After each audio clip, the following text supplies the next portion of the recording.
Good afternoon and welcome, friends, to this inter-ministerial briefing on the West Asia developments. Concerned ministries will here share their latest updates from the respective sectors. May I now first invite Ms. Aparna Sharma, Additional Secretary, Department of Fertilizers, to share her remarks. Thank you, ma'am. Namaskar. On behalf of Department of Fertilizer, this is to inform that the availability of fertilizer for the season, that is Kharif season, remains more than 51% across the states, and about 200.98 LMT of fertilizer is available across the country. 200.98 LMT of fertilizer remains available. There's no major change in the MRP of major fertilizer. The domestic production after the crisis period has been substantial, that is 86.2 LMT, and about more than 22 LMT of imports have reached our shores. So overall, the position is comfortable. Besides the India, through our consortium-based approach, we have secured about 13.5 lakh metric ton of diammonium phosphate and 7 LMT of NPK complexes. Besides, we are also the companies through the consortium of approach are also have also procured ammonium sulfate and other raw materials for fertilizer manufacturing. The availability of inputs for other inputs for urea and complex manufacture is being reviewed regularly by the government, by the department, and the subsidy bills are being paid regularly on weekly basis through our integrated fertilizer management subsidy system. The Department of Fertilizer has been reviewing the overall situation and overall, and so far about 9 empowered group of secretary. The meetings have been chaired by Secretary Fertilizer. Overall, the situation remains strong and stable and comfortable. Thank you. Thank you, ma'am. I now invite Ms. Sujata Sharma, Joint Secretary, Ministry of Petroleum and Natural Gas, to provide updates on the fuel supply situation. Thank you. नमस्कार। Waste Asia crisis को शुरू हुए 2.5 महीने से अधिक का समय हो गया है और अभी भी स्टेट ऑफ हॉर्मुज़ में जो सिचुएशन है वो नॉर्मल नहीं है, जिसकी वजह से जो इंटरनेशनल मार्केट है उसमें क्रूड और बाकी नेचुरल गैस एलपीजी के प्राइसेस में बहुत उछाल देखा जा रहा है। और इस सब के चलते हमारा जो इंपोर्ट है क्रूड, एलपीजी और नेचुरल गैस का, वो भी अफेक्ट हुआ है। परंतु हमारी रिफाइनरीज़ नॉर्मल ऑपरेशन पर है और हमारे पास सफिशिएंट क्रूड इन्वेंट्रीज़ हैं। अगर प्रोडक्ट का सप्लाई देखें तो पेट्रोल, डीजल, एलपीजी और नेचुरल गैस के सफिशिएंट स्टॉक्स हैं और किसी भी एलपीजी डिस्ट्रीब्यूटरशिप पर या रिटेल आउटलेट पर ड्राई आउट नहीं है। लेकिन कई जगह पर अफवाहों के चलते पैनिक बाइंग देखी जा रही है और immediate actions are also taken to replenish the supplies at the identified retail outlets. ये भी देखा जा रहा है कि जो बल्क सेल था वो पंप सेल पर भी शिफ्ट हो रहा है। परंतु इसके बावजूद भी देश में पेट्रोल और डीजल की सप्लाई को नॉर्मल बनाए रखने के लिए हर संभव प्रयत्न किया जा रहा है और कोई भी रिटेल आउटलेट पर कोई ड्राई आउट नहीं है। इसी तरह घरेलू कुकिंग एलपीजी गैस की सप्लाई भी इंश्योर की जा रही है, किसी डिस्ट्रीब्यूटर पर कोई ड्राई आउट नहीं है। कमर्शियल एलपीजी की सप्लाई 70% पर अभी बनी हुई है। मार्च के महीने से लेकर अभी तक लगभग 7,37,000 पीएनजी कनेक्शंस को गैसीफाई किया गया है। 2,76,000 कनेक्शंस के लिए इंफ्रास्ट्रक्चर क्रिएट किया जा चुका है और 7,76,000 से अधिक ऐसे कंज्यूमर्स हैं जिन्होंने पीएनजी कनेक्शन के लिए अपने आप को रजिस्टर कराया है।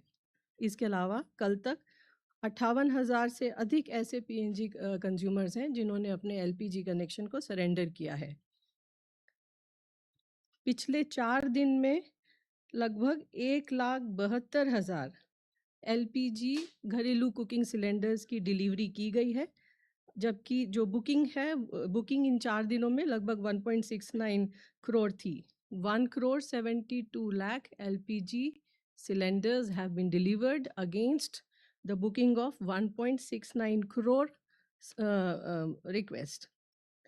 कमर्शियल LPG की सप्लाई भी लगातार की जा रही है और इस महीने की शुरुआत से लेकर अब तक 1,08,000 टन कमर्शियल LPG की सेल हुई है। पिछले 4 दिनों में 25,200 टन से अधिक कमर्शियल LPG की सेल की गई है। पिछले 4 दिनों में 888 टन ऑटो LPG की सेल भी की गई है। 5 किलो के सिलेंडर्स पिछले 4 दिन में 1,90,000 से अधिक सिलेंडर्स की सेल हुई है। PSU OMCs के द्वारा अवेयरनेस कैंप अभी भी किए जा रहे हैं। कल भी 2,200 से अधिक सिलेंडर्स की सेल हुई है लगभग 95 कैंप्स के अंदर। नेचुरल गैस के संबंध में यूरिया प्लांट्स की जो यूरिया प्लांट्स है वो 96% उनकी जितनी रिक्वायरमेंट है उस पर ऑपरेट कर रहे हैं with respect to the supply of natural gas. CGD entities को भी सप्लाई 80% पर एनहेंस की जा चुकी है। इसके अलावा अगर कोई भी एडिशनल रिक्वायरमेंट है from industry, power plant, textile, pharmaceuticals या कमर्शियल सेक्टर्स, उसको भी गेल और बाकी जो सप्लायर्स हैं उसको मीट करने की पूरी कोशिश कर रहे हैं। इसके अलावा C3 C4 मॉलिक्यूल जैसे प्रोपिलीन और ब्यूटाइलिन, इसका भी 1 मई से लेकर अभी तक 8,730 टन सेल हुआ है और ब्यूटाइल एक्रिलेट का 3,420 टन सेल किया गया है डिफरेंट रिफाइनरीज के द्वारा। एनफोर्समेंट एक्शन स्टेट गवर्नमेंट्स के द्वारा और ऑयल मार्केटिंग कंपनीज के ऑफिशियल्स के द्वारा किया जा रहा है। पिछले 4 दिनों में PSUs के द्वारा लगभग 2,800 रिटेल आउटलेट्स और LPG डिस्ट्रीब्यूटर्स पर सरप्राइज इंस्पेक्शन कंडक्ट की गई है।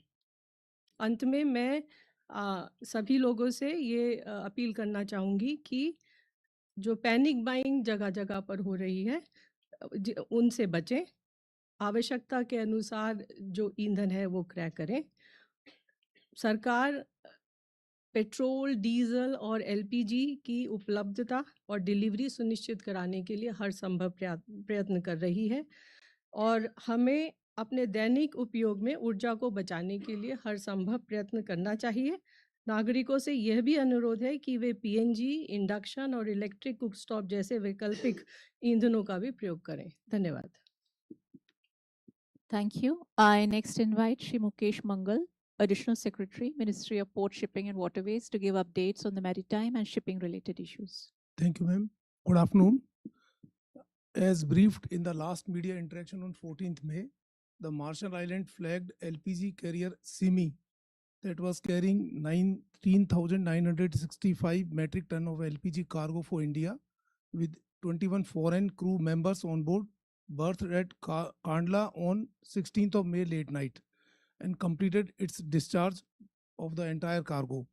The Ministry of Port, Shipping and Waterways continues to coordinate with the Ministry of External Affairs, Indian missions and maritime stakeholders to ensure seafarer welfare and uninterrupted maritime operations.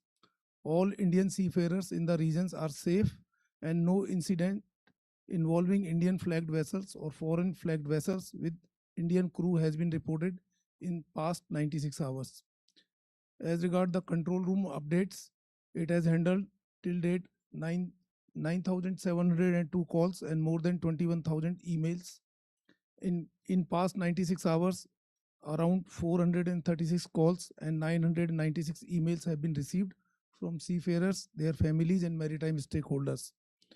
The ministry has facilitated the safe repatriation of more than 3,217 Indian seafarers so far, including 61 in last 96 hours from various locations across the Gulf region. Port operation across India remains normal with no congestion reported. Thank you. Thank you. I now invite Shri Aseem Mahajan, Additional Secretary, Gulf, Ministry of External Affairs, to kindly share updates. Good afternoon.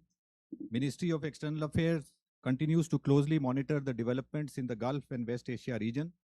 Our efforts are focused on ensuring the safety and welfare of the Indian community in the region. The dedicated special control room in the ministry is operational to respond to queries from Indian nationals and their families. We are in constant touch with the state governments and union territories to share information and coordinate our efforts. Our embassies and consulates in the region are operating round-the-clock helplines to provide timely assistance to Indian nationals. They are proactively assisting our citizens. They are also in close touch with the local governments. Advisories are being issued, including information related to local government guidelines, flight and travel situation, consular services, and the various welfare measures being undertaken for the community. Our missions are actively engaged with the resident Indian community. They are regularly interacting with the Indian community associations, organizations, professional groups, and Indian companies to address their concerns. Welfare of the Indian seafarers in the region is of high priority for us. Our missions are extending all assistance to them, including coordination with the local authorities and agencies, extending consular assistance, and assisting for requests to return to India. An update on the status of flights. The overall flight situation continues to improve, with additional flights operating from the region to various destinations in India. UAE airspace is open. Indian and UAE carriers are operating flights from UAE to various destinations in India. Flights are operating from various airports in Saudi Arabia and Oman to different destinations in India. Qatar airspace is partially open. Air India Express, Indigo, and Qatar Airways are operating flights from Qatar to various destinations in India. Kuwait airspace is open.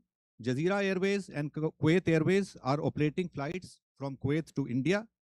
Bahrain airspace is open. Air India Express, Indigo, and Gulf Air are operating flights from Bahrain to various destinations in India.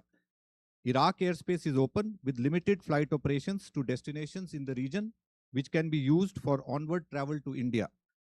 Iran airspace is partially open. We have advised Indian nationals to avoid traveling to Iran and urge those already there to leave with our embassy's support. So far, our embassy in Tehran has facilitated movement of 2,551 Indian nationals out of Iran through land border routes. Israel airspace is open and limited flight operations have resumed to destinations in the region, which can be used for onward travel to India. Thank you. Thank you. With this, the floor is now open to questions. Kindly raise your hands and introduce yourself by giving your name and that of your organization before asking the question. I would also request you to kindly confine your questions to the subject of the inter-ministerial briefing, that is West Asia developments. We could start from the right side. Yes, please. Hi, Sukal from the Indian Express. A couple of questions for Sujata, ma'am. Ma'am, petrol and diesel prices were hiked late last week. But of course, the figures that were shared with us earlier in terms of the under recoveries or the losses the oil marketing companies are facing on the sale of petrol and diesel, particularly, the 3 rupee hike obviously does not cover their entire losses.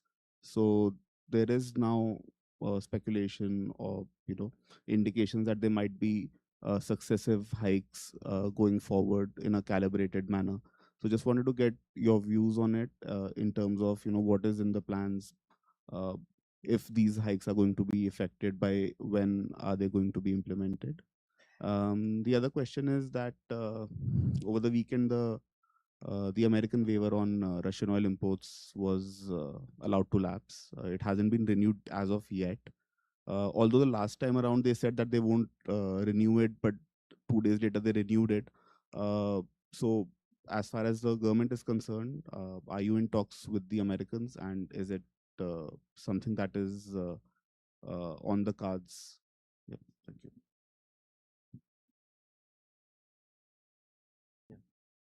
So my question was closely the same, but then I just have another question to ask, which is how will India's wartime fuel strategy change, especially with the US waiver again expiring?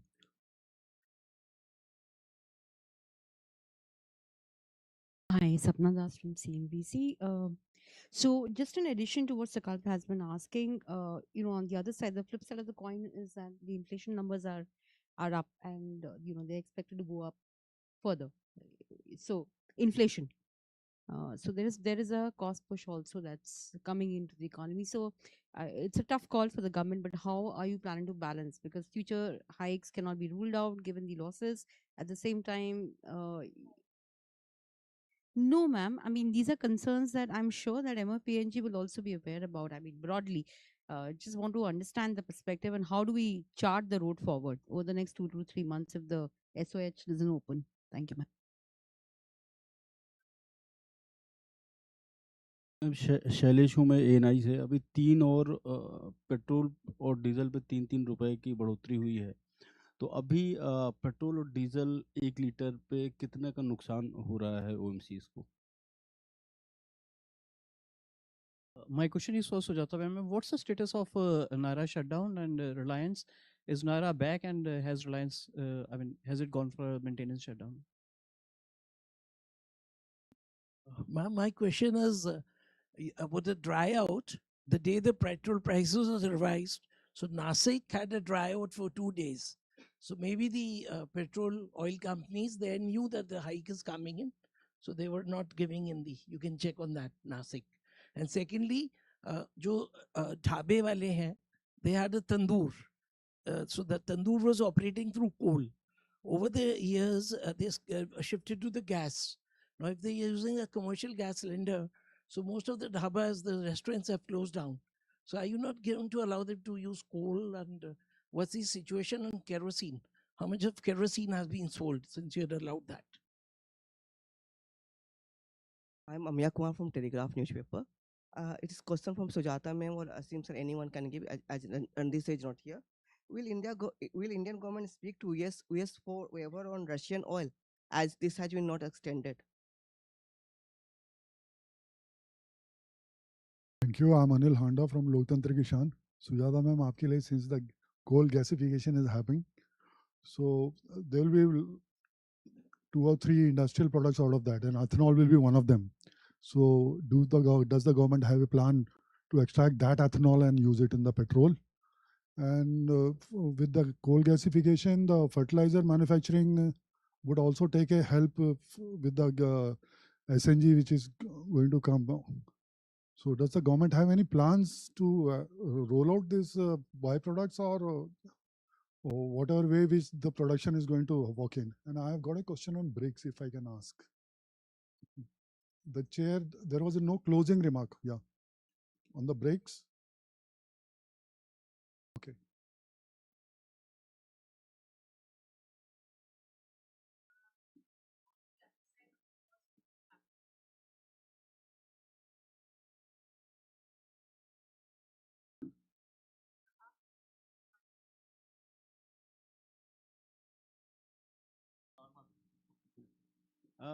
This is Sandeep Das from Financial Express. This is to Aparna ma'am.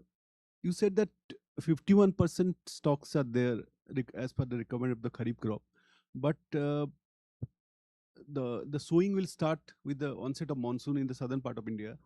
And how do you bridge that 49% gap within next, say, about next couple of weeks? So that's it. And how much how much this subsidy burden you foresee in the next couple of months? You said last time, you said every month is increasing about 10,000 crore in terms of budget estimate, but how much you foresee that? Thank you. Yeah, hi. My question to Aparna ma'am, I just want to learn from your side. So you said the domestic production of fertilizers is 86.28 lakh metric tons since the start of the crisis. So what was the production during the corresponding period of the last year? Hi, I'm Rakesh Kumar from New Indian Express. My question is to Sujata ma'am. So ma'am, since the situation has deteriorated day by day and there is still supply shortage of petroleum, so is there any crude coming from the Strait of Hormuz? So no, but is there any plan to cut down the export of petrol and diesel?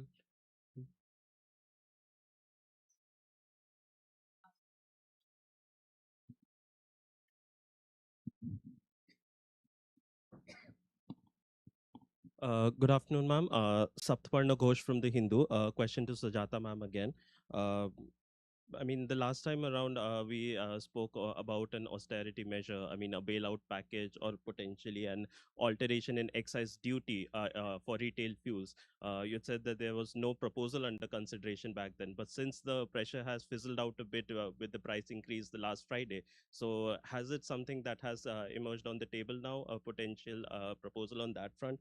And ma'am, continuation to what my colleagues asked, could you also have, I mean, the under recoveries, the losses that we are making for LPG as well? Hi, this is Dhruvaksh from Business Standard. My question is for Mr. Mangal. Sir, since the time that Please may I know whom the question is addressed to? Mr. Mangal.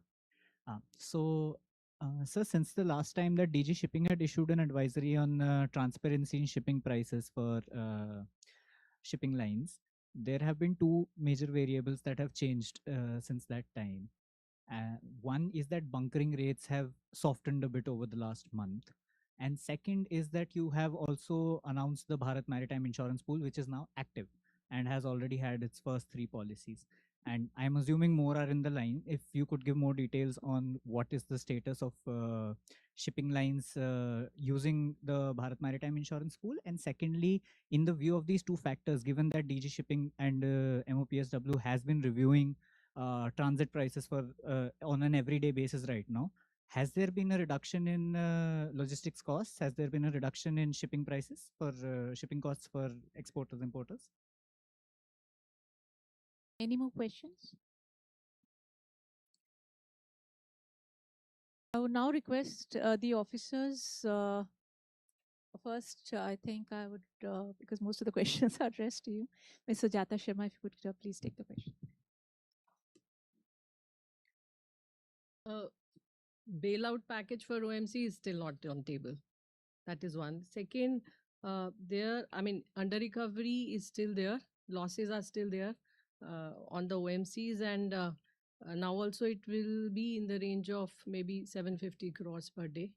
And that includes petrol, diesel, and LPG, everything put together. Regarding 750. Regarding coal gasification, coal supply, I think the ministry concerned will be able to answer. Next is Reliance and Naira. I request you can check with the refinery concerned. That will be better. And regarding American waiver on Russia, I will like to emphasize that we have been purchasing from Russia earlier, and I mean, before waiver also, during waiver also, and now also. So it is basically the commercial sense which should be there for us to purchase. I mean, for OMCs to purchase. So that's my precise answer. There is no shortage of crude. Enough crude has been tied up. Repeatedly, I have told you, and this whatever waiver or no waiver, it will not affect. It shall not affect our supplies, and all efforts have been taken to that effect. Price hike MSHSD, sorry, I cannot predict. I can only tell what is there as on today. Thank you. Can we answer the previous questions first? Then we'll have another round of questions. I now request Shri Mukesh Mangal to kindly address the question. You asked whether there has been some change on the logistic cost.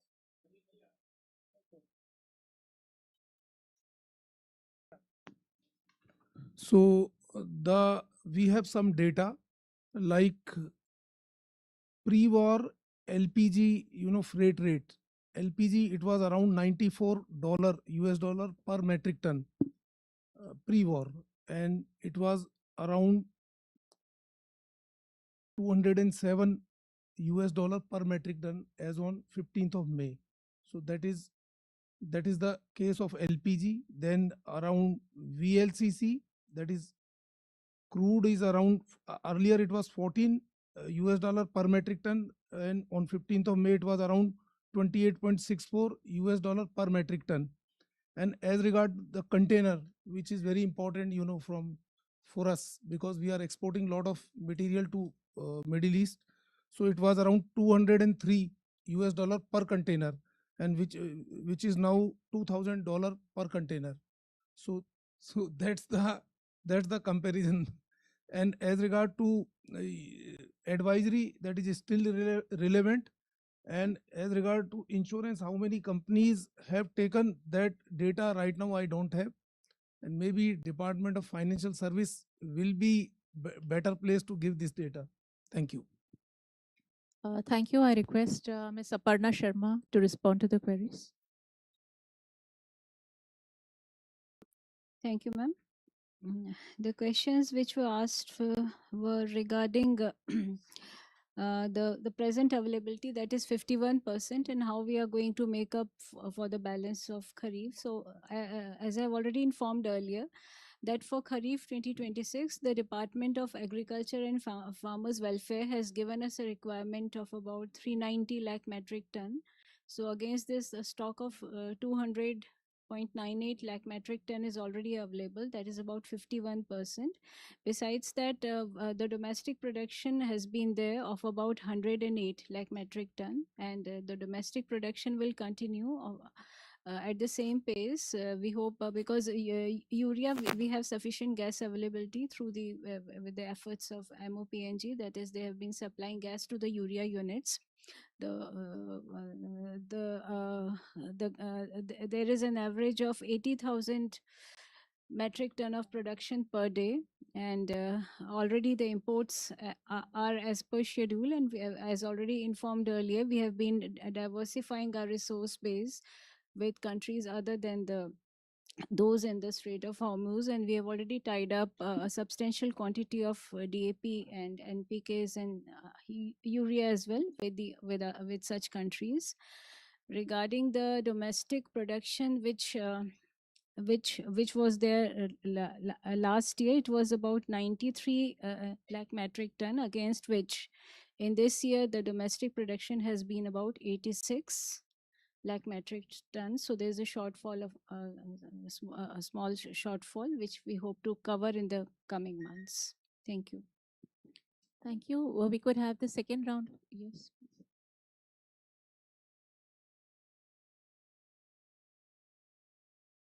Yeah, I think the cabinet has recently approved the policy, so we are working out the dynamics and the.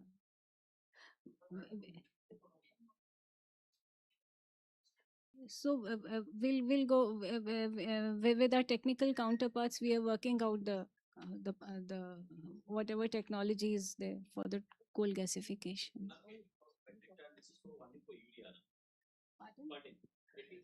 Yes, this is for your per day. Yes.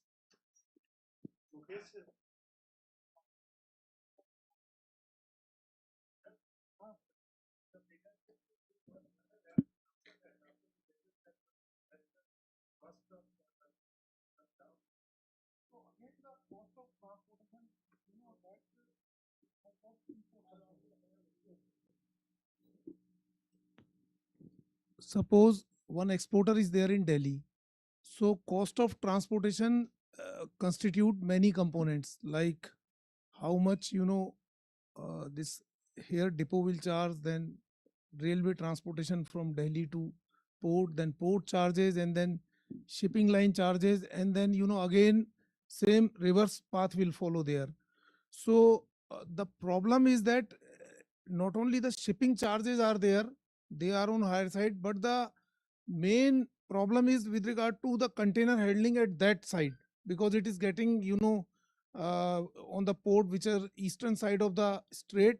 There it will get on the port, and then it will go to UAE or somewhere. So those charges are very high, and there is no effect on those charges. Shipping charges are likely to reduce somewhat after this Bharat Maritime Pool. So this is what I can tell. Absolutely no idea, because one more thing you will appreciate, that it has started, so it will also take some time to have its own effect. Yes, please, at the back. Yes. The rates that you gave, sir, for what route are these rates? For For- the freight rates, sir, what route are these rates for? I am telling Middle East. For Middle East, sir. Middle Second East, question, sir. The Bharat container, this maritime pool, the insurance pool, it gave insurance to 3 ships. Sir, where are these ships going? No, that data I don't have right now. Sir, with me. when can we expect the first Indian ship to sail from Indian coastline to West Asia, To West Asia means western side of Strait of Hormuz. away So, from the danger so, zone at so least? the as soon as any vessel crosses that, we will be the first person to tell. Okay, sir. Thank you, sir. Yes, the one in front. Then we can go to the back. Sujata ma'am, just one clarification. A fortnight back, Petroleum Minister Puri had said that it was, the losses that OMCs were making on the 3 retail fuel combines was 1,000 crore a day. Since it, I'm assuming it has now come down to 750 crores. Is the reading correct, ma'am? All right, thank you, ma'am.